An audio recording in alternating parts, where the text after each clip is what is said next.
there's one more thing that really jumped out at me in your upbringing. I think it can resonate so much with today and kind of the times that we're living in.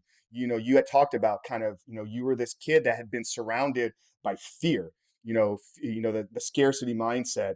It was just something that was kind of, it wasn't your fear because it's kids. Like we're scared of the monster underneath the bed. We're not really scared of the world around us.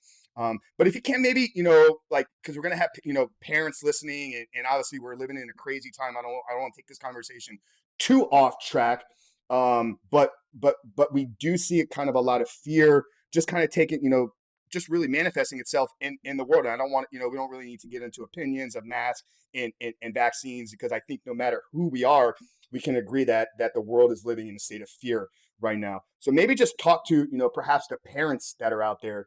It doesn't matter if the kid is 2, 5, 10, or 15, and how they just maybe need to be aware of how, their own fear is going to impact their children. Because I think you can really speak to Yeah. that from personal Yeah, I'd love experience. to. That's such a great question. I've had a lot of clients that are parents. I don't have kids yet. I started late. I was married and we didn't want to have kids. And then I got divorced at 31. And it took me a few years to even realize, like, yes, I want children.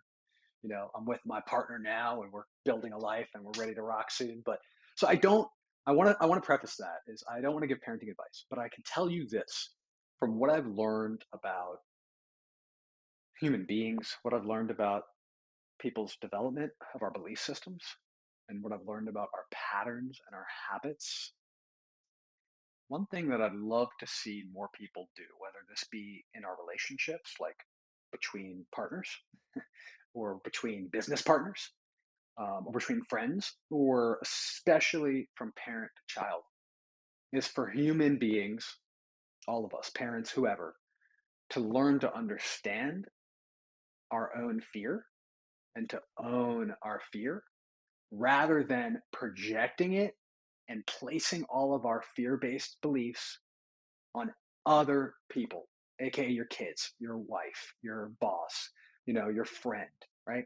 So, as a parent, my aim when I'm a parent is going to be like to really get in touch with the belief systems that I have that generate fear, with the scarcity thinking that because I'm a human being, because we're hardwired for safety, security, acceptance, love, belonging, which actually needs fear. Every emotion, I talk about every emotion is imprinted, it's hardwired into our DNA for a reason. It's part of our survival.